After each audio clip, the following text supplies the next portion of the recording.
Estávamos falando com o Denícoli sobre a questão da pesquisa Quest e também dos dados que o Denícoli trouxe para a gente de como essa questão do PL antifacção e como as mudanças que esse PL antifacção tiveram ao longo da sua jornada aí nessa última semana mudaram a imagem de Tarcísio, a imagem de Guilherme Derrite, enfim, a imagem da Câmara dos Deputados lá em São Paulo e aqui no Brasil. Mas agora a gente vai falar de Lula. A imagem de Lula também mudou por conta da questão da segurança, principalmente da mega operação que aconteceu no finalzinho de outubro lá no Rio de Janeiro. Isso acabou freando a avaliação que estava esquentando, né, do presidente Lula.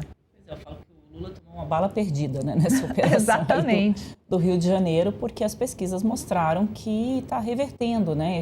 O Lula hoje já tem pesquisas mostrando que num segundo turno ele perderia para o Tarcísio de Freitas, que é o governador de São Paulo. Esse índice ainda não tinha aparecido até agora e a avaliação tanto do governo quanto do próprio presidente Lula também teve uma queda influenciada por essa questão de segurança pública. Porque as pesquisas estão indicando, Neila, que segurança pública vai ser o tema das eleições de 2026. A gente até já, em algum momento, já tratou isso aqui no programa, né?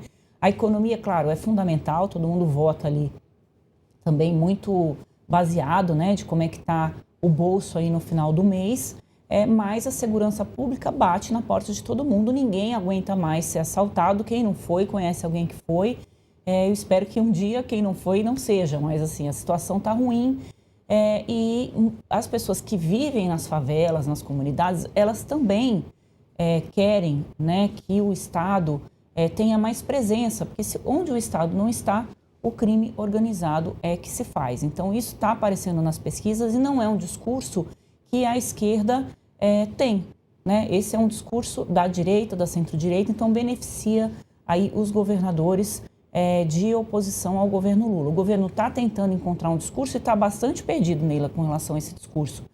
Porque ao mesmo tempo que no início o Lula ficou mais quieto para não entrar nessa discussão, até porque eles têm as pesquisas, depois o presidente deu uma declaração criticando ali a operação do Rio de Janeiro por conta do número de mortos. Dizem que ele falou isso da cabeça dele, que não foi combinado com o marqueteiro, e deu um trabalho danado para o governo tentar consertar essa situação e colocar o Lula como alguém que defende, sim, o enfrentamento às facções criminosas, ao crime organizado, mas que não defende que seja feita da forma como foi feito no Rio de Janeiro, com uma polícia mais violenta, digamos assim, né? O que o governador do Rio fala, o Cláudio Castro, o governador Tarcísio de Freitas também, o governador Caiado, é que se não vai entrar nessas comunidades levando flor ou comunicação não violenta com os bandidos. E essa foi uma pauta que elegeu o Bolsonaro, né? Claro, a gente tinha todo um contexto ali da Operação Lava Jato, a esquerda estava muito né, com dificuldades ali, o PT né, ali moribundo ali, com o Lula preso, fragilizado. Era uma pauta da corrupção, que é o segundo tema, segundo uma das pesquisas, Neila, que o eleitor mais está considerando para as eleições de 2026. Então, o primeiro é segurança pública, segundo é corrupção e terceiro é a economia. Então, é como se fosse assim, a economia está resolvida. Então, os outros problemas agora do país é a corrupção e a segurança pública, que são dois temas que o PT tem mais dificuldade para enfrentar, porque o Lula foi preso e condenado por esquemas de corrupção, é diferente da prisão do Bolsonaro, que é a questão do golpe de Estado. Esse discurso do governo para combater esse golpe, que é a questão da soberania, não vai mais poder ser usado, porque como é que você vai falar de soberania num país que tem muitos por cento aí do seu território dominado por facções criminosas? Locais em que você não pode mais entrar. Então, qual é a soberania ali do poder público? E tem uma outra soberania que eu andei ouvindo agora, eu estive lá em Buenos Aires, no primeiro fórum de Buenos Aires, que é o Gilmar Paluso Latino, que a gente está chamando assim, organizado pelo Gilmar Mendes, e se falou muito também sobre soberania, Neila, nas redes, soberania digital, que é aquele problema que também todo mundo enfrenta de você ter os seus dados roubados, o seu telefone tocando o dia inteiro com gente que você não sabe quem é, te oferecendo coisas e também os dados manipulados, né, de você recebendo e-mails com contas falsas, essas coisas todas. Então, o país também não tem uma soberania digital, que também implica a gente ficar muito dependente de empresas norte-americanas que, se resolverem tirar da gente a nuvem, essas coisas todas. Eu não vou me detalhar muito a isso, que não é a minha praia, mas que a gente ficaria, né, em situações completamente prejudicadas como país. Então, me lembrei da Dilma. Nuvem? Que nuvem? Que nuvem é essa, né? Estou aqui parafraseando. Então, também, esse discurso da soberania, a direita demorou, né, mas conseguiu reverter essa sacada, né, que o Sidônio teve de conseguir, que acabou ajudando o presidente Lula. Mas, enfim, para fechar aqui a questão das pesquisas, o mercado super se animou, o mercado financeiro não gosta do governo Lula, né, um governo mais intervencionista nessa questão da economia, muito crítico, né, a quem investe. Então, o mercado se animou com um crescimento do Tarcísio nas pesquisas. Claro, a gente também teve a inflação ontem, né, que teve queda, isso também contribui, mas o dólar terminou ontem o dia, caiu um pouquinho, ainda está num patamar proibitivo para quem quer ir para a Disney, mas caiu um pouquinho ontem, por conta também dessas pesquisas eleitorais. Essa semana deve ter um encontro, dependendo do Moraes, né, Neila, que é do Tarcísio com o Bolsonaro. E aí, o que eu já ouvi hoje de um importante líder é que a ideia é lançar o Tarcísio até dezembro. Já não se fala mais de deixar para o ano que vem. Então, acho que eles vão pegar essa onda.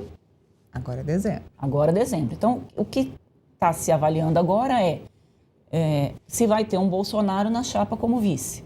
Então, o nome do Flávio cresceu um pouco agora, porque o Flávio tem ocupado um espaço que o Eduardo Bolsonaro perdeu por conta, né, das questões lá dos Estados Unidos. Então, o Flávio virou agora um nome que se aposta para uma vice-presidência numa chapa com o Tarcísio. Seria uma chapa bastante forte, porque o Bolsonaro ainda tem muitos por cento aí do eleitorado. Então, o Bolsonaro pediu com urgência para o Alexandre de Moraes uma conversa com o Tarcísio para tratar de questões da política. Vamos ver se o Alexandre de Moraes vai deixar essa conversa acontecer antes ou depois da papudinha, né? Papudinha. Vamos ver.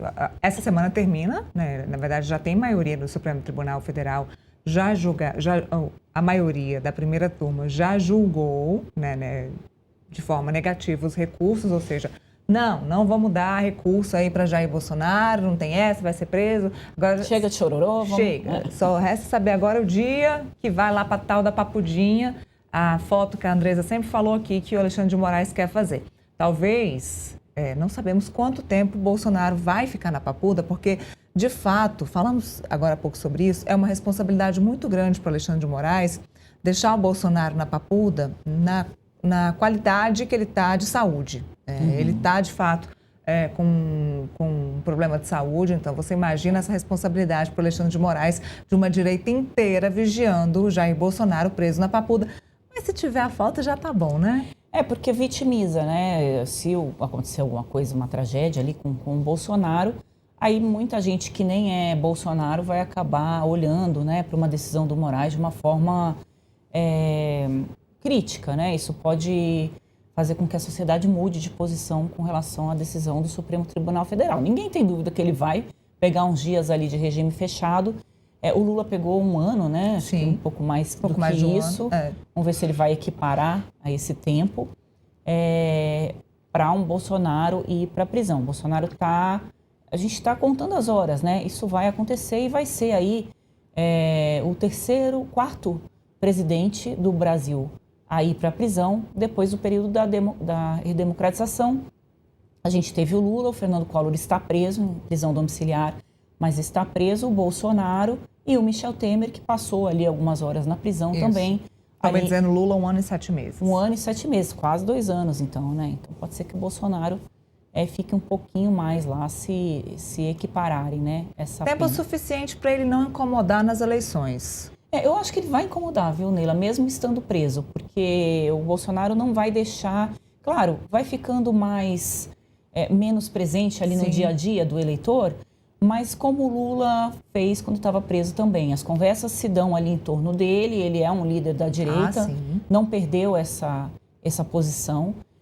Então, imagino que os políticos que vão se candidatar com o apoio do Bolsonaro vão bater ponto ali no presídio, na papudinha, para conseguir ter ali dele o apoio, né? Eu não sei nem se ele não pode gravar alguns vídeos para as candidaturas. Eu me lembro, assim, remotamente, como a gente teve muitos casos no Brasil de políticos e presidentes presos, se isso poderia ocorrer ou não. Depois a gente checa aí para um próximo programa. Olha, Andresa, a gente vai até checar isso, mas levando em consideração que o Jair Bolsonaro está censurado desde... É verdade, 100 dias já, né?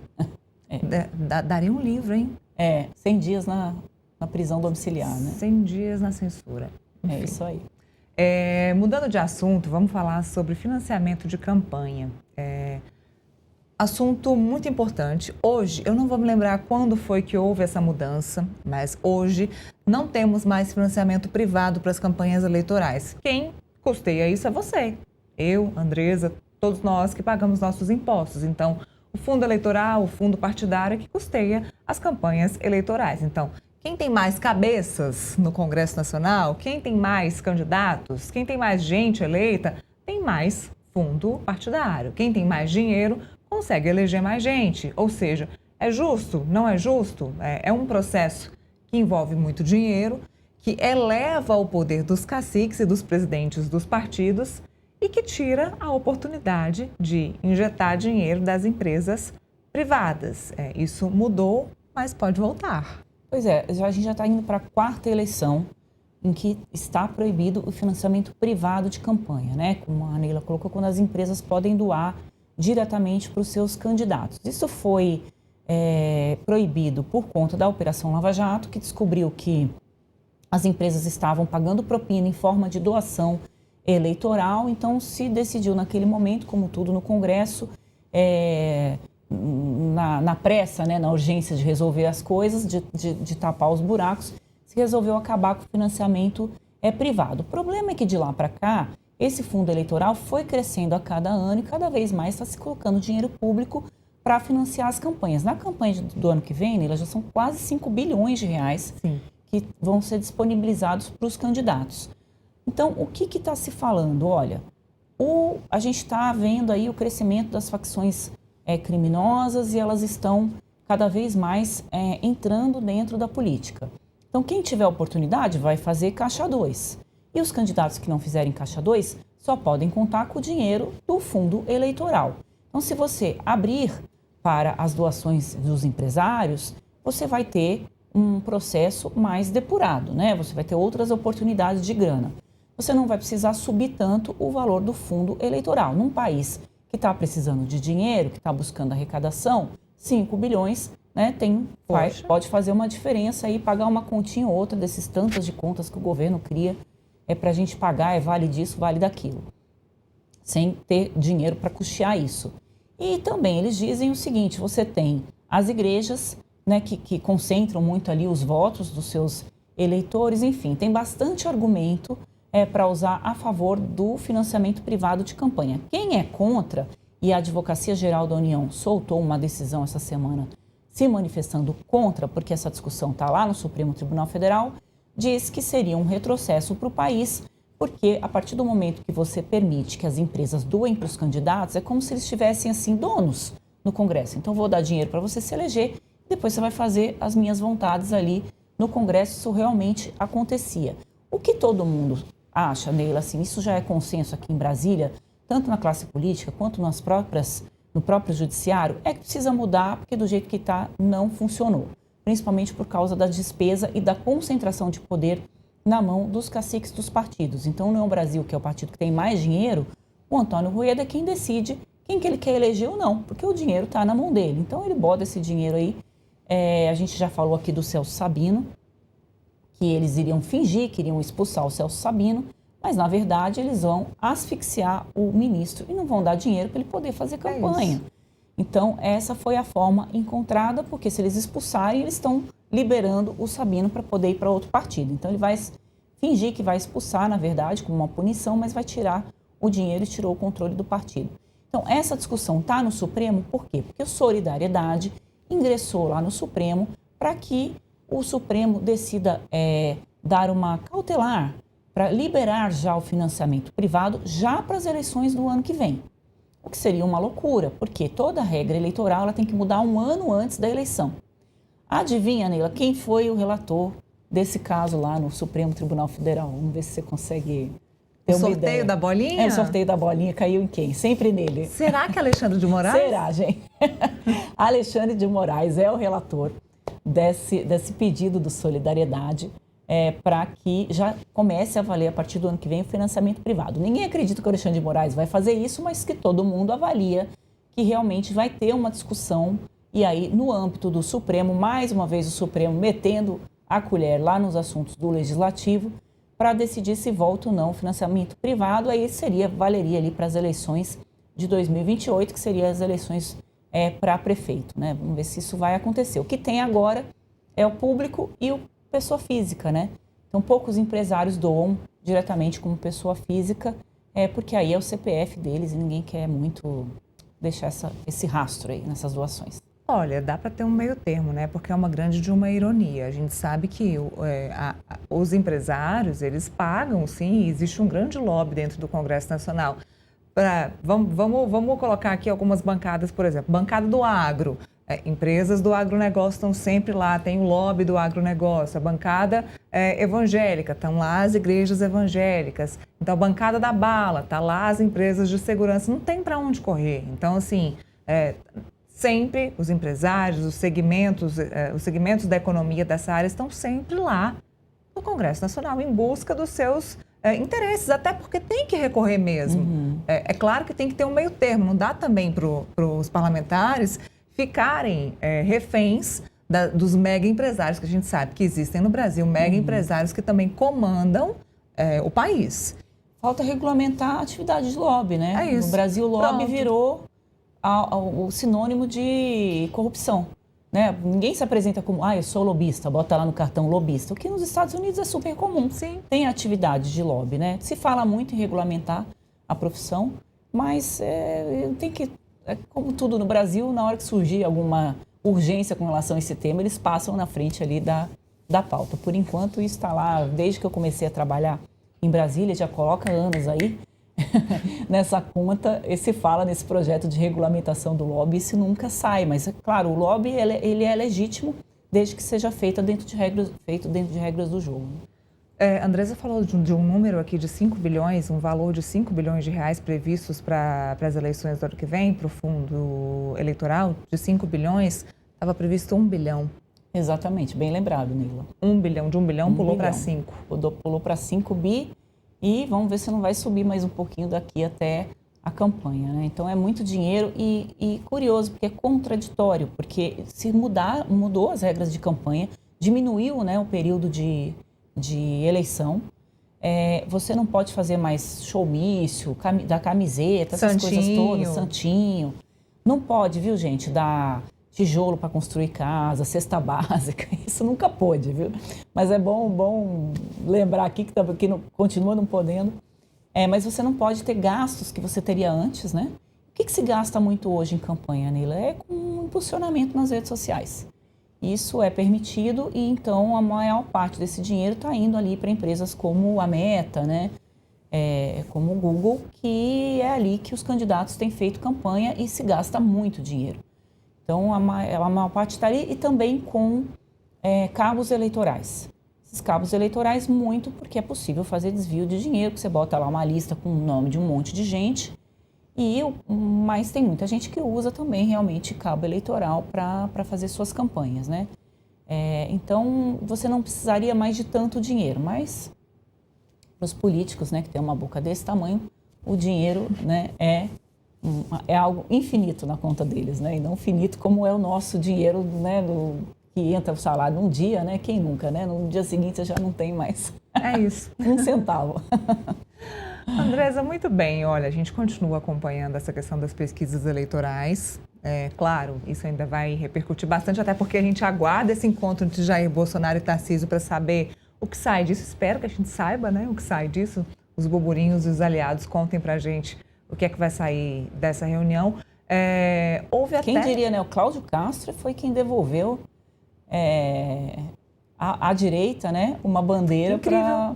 Incrível, porque é um governador que estava caminhando para ser cassado. Sim. Né, o Tribunal Superior Eleitoral, por conta ali de um esquema nas eleições, que isso também no judiciário brasileiro é uma maravilha, né, Neilo? O cara fez coisas erradas na campanha, eles esperam terminar o mandato para poder julgar, né, a pessoa. E o processo agora está parado, todo mundo apostava, né, que ele seria mais um governador a ser cassado lá no Rio de Janeiro, porque isso é praticamente uma regra, né? Você vai ser eleito e vai perder o mandato lá no Rio de Janeiro. Mas deu esse duplo twist aí e jogou de novo, né, no colo da direita. Qualquer bom marqueteiro vai conseguir fazer um trabalho relacionado à segurança pública em cima, né, dessa história toda aí. Esse caso do governador, ele conseguiu, à época da campanha eleitoral, colocar, eu não vou me lembrar o número, mas é um número altíssimo, na casa dos milhares de funcionários para trabalhar numa empresa pública. Todos esses funcionários eram cabos eleitorais. Exatamente, bem colocado aqui, o gancho aqui da nossa fala, né? E tem uma coisa também que as pesquisas vão refletir. A Janja voltou, né? Ela estava ali no pré-sal, esconderam a Janja. E agora na COP, né, ela voltou, ela já cantou, ela já dançou, né, ela já praticamente foi a COP Janja, porque a gente não viu mais ninguém aparecer nessa COP a não ser a Janja, né? Então a COP Janja, ela também traz reflexos negativos para a imagem do presidente Lula. As pesquisas mostram que o eleitor rejeita a figura da Janja. E aí não é pelo fato da Janja ser mulher, porque a Michelle também é mulher e a Michelle não é rejeitada. A Janja tem características que o eleitor conservador do país, por alguma razão, não gosta. Então, vai precisar botar a Janja numa caixinha de novo, correndo, para tentar ver de que forma eles vão conseguir reorganizar essa imagem do Lula para as próximas pesquisas não apresentarem novas quedas, né? Porque aí ele vai perdendo a viabilidade eleitoral. E o governo também perde com isso, porque com um governo que não tem viabilidade de continuidade, aí você já sabe, esse cafezinho frio que se serve, já vai todo mundo pulando para o outro barco, né?